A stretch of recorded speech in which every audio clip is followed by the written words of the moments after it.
Super 6 హామీలను వెంటనే అమలు చేయాలి అని డిమాండ్ చేస్తూ వైఎస్ఆర్సీపీ విద్యార్థి యువజన మహిళా విభాగం ఆధ్వర్యంలో విశాఖ గురుద్వారా జంక్షన్ వద్ద నిరసన కార్యక్రమం నిర్వహించారు.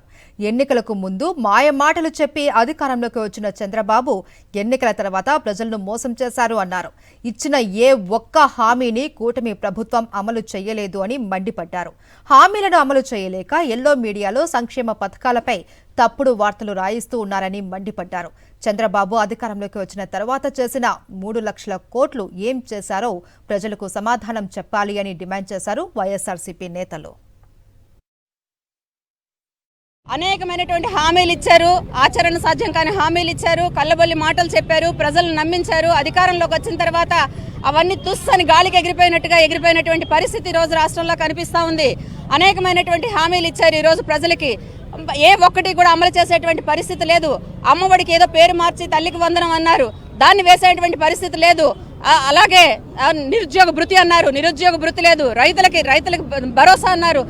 సుమారు 40,000 వేయాల్సిన 2 ఏళ్లలో వేయాల్సినటువంటి అమౌంట్లు 8,000 మాత్రమే రైతు భరోసా కింద ఇవ్వడం జరిగింది. అంటే ఇవన్నీ చూస్తూ ఉంటే రాష్ట్రాన్ని ఎడు తీసుకువెళ్తారు. అనేకమైన హామీలు ఇచ్చారు, మహిళలకు ఇచ్చారు. 3 సిలిండర్లు ఇస్తామని చెప్పి గ్యాస్ కొట్టారు.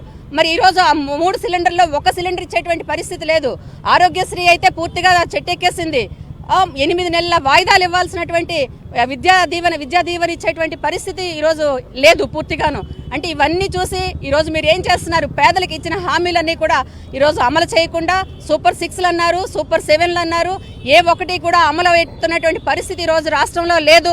మేము ఒకటే ఈరోజు ప్రజల తరపున, పేద ప్రజల తరపున, నిరుద్యోగుల తరపున మేము చెప్తున్నది ఒకటే: పేదలకు అన్యాయం చేస్తే చూస్తూ ఊరుకోము. మీకు చేత కాకపోతే గద్దె దిగండి. ఏది చేయకుండా విద్యా కానుక లేదు, విద్యా దీవెన లేదు. అసలు ఏదైతే నిరుద్యోగ వృత్తి ప్రతి నెల 3,000 ఇస్తామన్నారో అది ఇవ్వడం లేదు.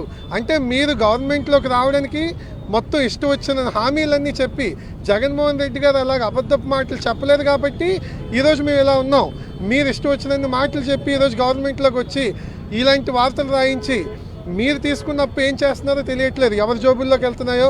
గ్యాస్ సిలిండర్ అన్నారు, గ్యాస్ సిలిండర్ లేదు, ఏమీ లేదు, అది కూడా తుస్సుమనింది. ఇలాగ అనేక తప్పులు చేస్తున్నారు. ఖచ్చితంగా రానున్న రోజుల్లో ప్రజలు మీకు బుద్ధి చెప్పి 29లో మళ్ళీ జగన్మోహన్ రెడ్డి గారు వచ్చాక మళ్ళీ రాష్ట్రాన్ని మేము ఒక మంచి బాటలోకి తీసుకెళ్తామని